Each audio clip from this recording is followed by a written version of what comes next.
የዮሐንስ ወንጌል ምዕራፍ 11 ከማርያምና ከእህቷ ከማርታ መንደር ከቢታንያ የሆነ አልዓዛር የሚባል አንድ ሰው ታሞ ነበር። ማርያምም ጌታን ሽቱ የቀባችው እግሩንም በጠጕሯ ያበሰችው ነበረች። ወንድሟም አልዓዛር ታሞ ነበር። ስለዚህ እህቶቹ ጌታ ሆይ እነሆ የምትወደው ታሞአል ብለው ወደ እርሱ ላኩ። ኢየሱስም ሰምቶ ይህ ሕመም የእግዚአብሔር ልጅ በእርሱ ይከብር ዘንድ ስለ እግዚአብሔር ክብር ነው እንጂ ለሞት አይደለም አለ። ኢየሱስም ማርታንና እህቷን አልዓዛርንም ይወድ ነበር። እንደ ታመመም በሰማ ጊዜ ያን ጊዜ በነበረበት ስፍራ 2 ቀን ዋለ። ከዚህም በኋላ ለደቀ መዛሙርቱ ወደ ይሁዳ ደግሞ እንሂድ አላቸው።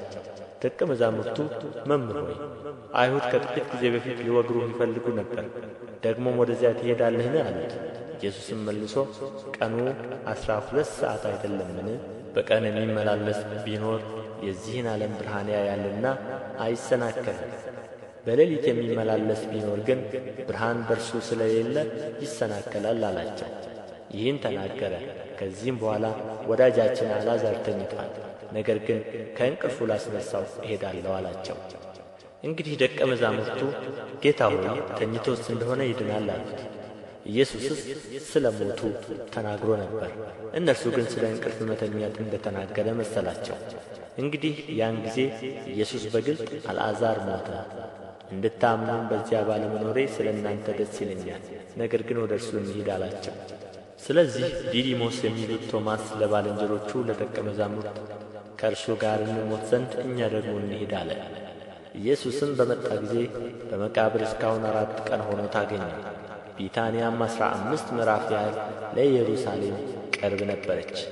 ከአይሁድም ብዙዎች ስለ ወንድማቸው ሊያጽናኑአቸው ወደ ማርታና ወደ ማርያም መጥተው ነበር።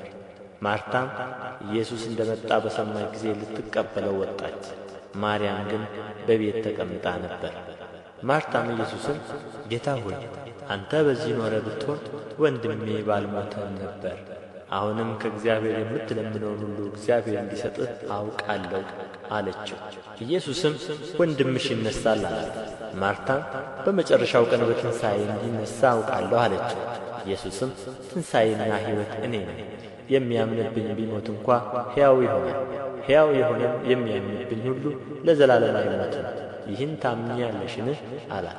እርሷም አዎን ጌታ ሆይ አንተ ወደ ዓለም የሚመጣው ክርስቶስ የእግዚአብሔር ልጅ እንደሆንህ እኔ አምናለሁ አለችው። እርሷም አዎን ጌታ ሆይ አንተ ወደ ዓለም የሚመጣው ክርስቶስ የእግዚአብሔር ልጅ እንደሆንህ እኔ አምናለሁ አለችው። ይህንም ብላ ሄደች። እህቷንም ማርያምን በስውር ጠርታ መምህሩ መጥቶአል፣ ይጠራሽማል አለቻት። እርሷም በሰማች ጊዜ ፈጥና ተነሣች፣ ወደ እርሱም መጣች። ኢየሱስም ማርታ በተቀበለችበት ስፍራ ነበረ እንጂ ገና ወደ መንደሩ አልገባም ነበር። ሲያጽናኗት ከእርሷ ጋር በቤት የነበሩ አይሁድም ማርያም ፈጥና እንደ ተነሣችና እንደ ወጣች ባዩ ጊዜ ወደ መቃብር ሄዳ በዚያ ልታለቅስ መስሏቸው ተከተሏት።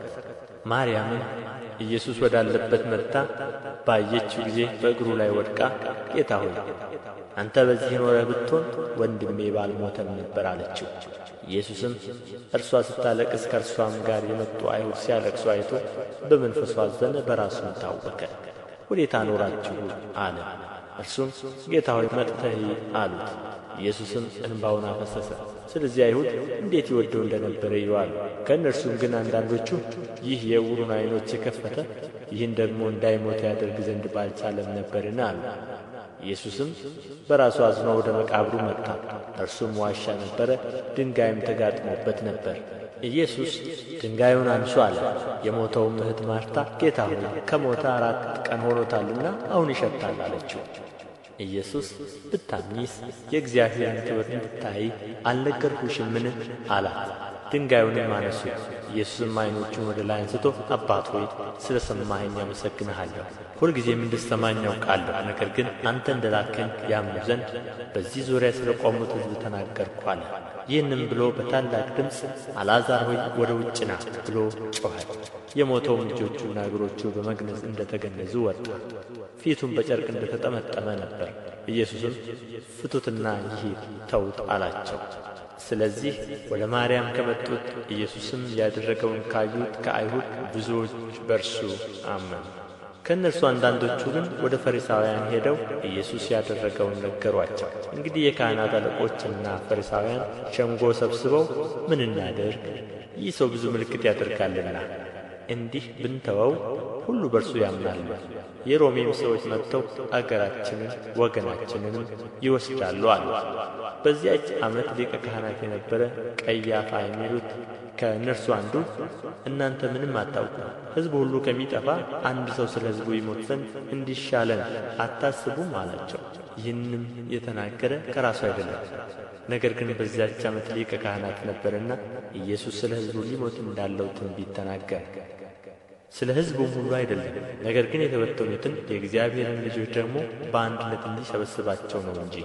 እንግዲህ ከዚያ ቀን ጀምሮ ሊገሉት ተማከሩ። ከዚያ ወዲያ ኢየሱስ በአይሁድ መካከል ተገልጦ አልተመላለሰም። ነገር ግን ከዚያ በምድረ በዳ አጠገብ ወዳለችው ምድር ኤፍሬም ወደምትባል ከተማ ሄደ። በዚያም ከደቀ መዛሙርቱ ጋር ተቀመጠ። የአይሁድም ፋሲካ ቀርቦ ነበር። ብዙ ሰዎችም ራሳቸውን ያነጹ ዘንድ ከፋሲካ በፊት ከአገሩ ወደ ኢየሩሳሌም ወጡ። ኢየሱስንም ይፈልጉት ነበር። በመቅደስም ቆመው እርስ በርሳቸው ምን ይመስላችኋል? ወደ በዓሉ አይመጣም ይሆንን ተባባሉ።